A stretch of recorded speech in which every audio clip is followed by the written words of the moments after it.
Welcome to This Explainer. Today, we are stepping right into the shadows to dissect a really fascinating moral fable. It's a story that perfectly blends supernatural chills with the, honestly, terrifying reality of human greed. It actually originates from the Hindi horror narrative Adi Raat Ki Laash, which translates to The Midnight Corpse. But hey, this isn't just a campfire tale meant to scare you. It's actually a meticulously structured exploration of justice from beyond the grave. It shows us exactly what happens when absolute corruption meets its inevitable karma. So let's turn down the lights and piece together these clues, shall we? Okay, let's dive right into this. Picture this. It's 2 a.m. Dr. Shailen has been working at Echapur Hospital for about a month now, and he just finished a grueling 12-hour shift. The guy is absolutely exhausted, finally lying down to get some much-needed sleep. But suddenly, his phone rings. It's an urgent summons to get back to the hospital. Now, a late-night call for a doctor? Not entirely unusual, right? But the caller, a man named Suresh, sounds absolutely terrified. He tells Dr. Shailen there's a corpse that needs a postmortem immediately. Like tonight, right this second. Now really think about the anomaly here. Why on earth would you order a postmortem at 2 a.m.? Every medical professional knows autopsies are almost universally conducted during the day. Breaking this strict protocol in the dead of night? That is a massive red flag. And when Dr. Charlene questions it, the answer he gets is chilling. It's the local MLA's order. The basic rules of medicine are just completely bending to a corrupt politician. Oh, and the twist? The corpse belongs to the MLA's own brother. This is where we really start to see the real-world stakes of the story, with power completely overriding protocol. So, events escalate pretty quickly from here. The phone rings at 2 a.m. By 2:15, Dr. Shailen, who is definitely sensing something is deeply wrong, grabs his scooter and heads out into the pitch-black night. And by 2:20 a.m., his route forces him down this desolate, eerie road that runs right alongside the local crematorium. So he is entirely alone, just rushing toward this politically charged medical anomaly.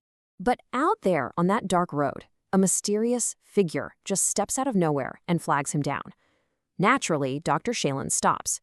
He doesn't recognize the man at all, but he instantly notices his eyes. They have this jarring, really unnatural mix of deep sadness and just burning anger. And strangely enough, this man knows exactly who Dr. Shailen is. He even praises the doctor's recent work helping the poor in the area.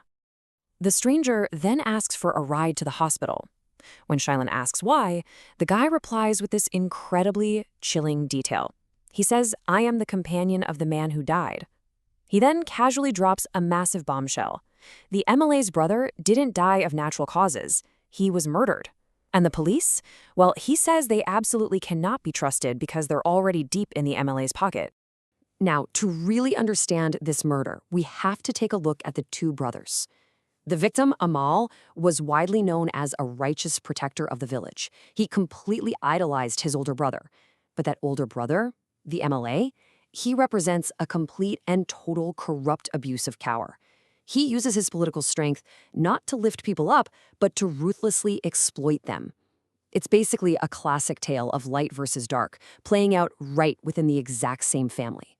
So you're probably wondering, what actually happened earlier that evening? Let's break it down. At 10 p.m., Amal notices a light on in his brother's office. At 10:05 p.m., he overhears a terrifying conversation and immediately hits record on his phone.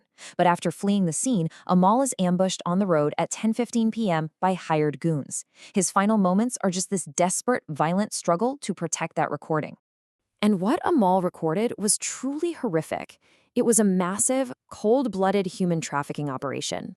Step 1. Target poor, healthy villagers. Step 2.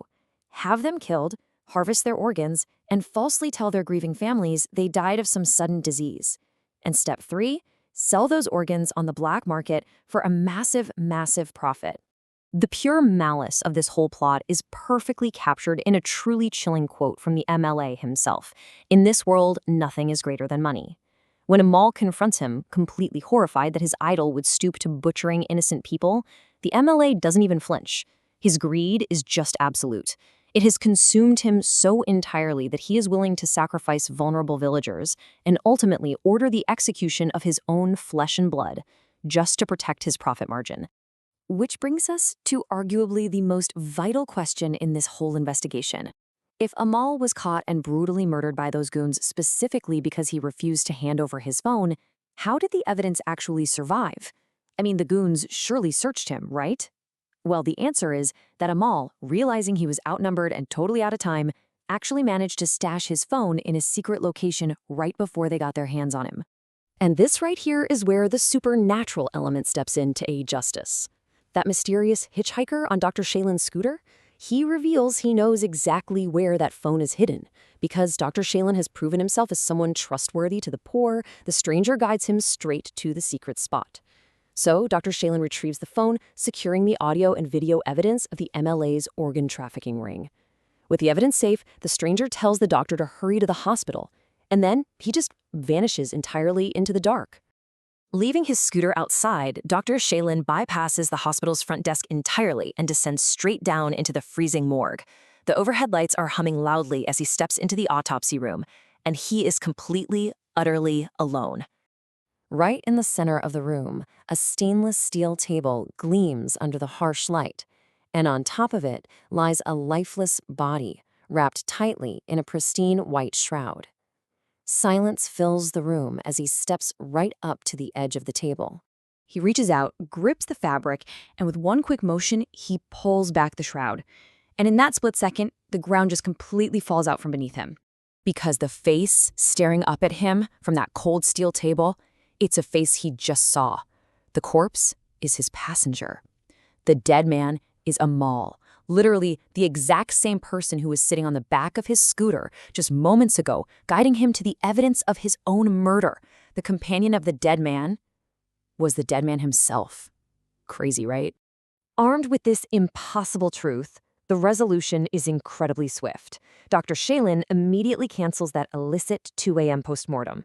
Knowing the local police are totally compromised, he gets right back on his scooter and speeds directly to the police commissioner's office with the hidden phone. And by morning, the powerful MLA and all his accomplices are stripped of their power and arrested. With those corrupt officials finally behind bars, the villagers are safe from the harvesting ring. And far away from the eyes of the living, hidden away in the shadows, a spirit smiles. Amal, having successfully protected his people, even after his own violent death, finally finds his peace. You know, this story uses a ghost to solve a crime, but as you've seen, the true monster was always human.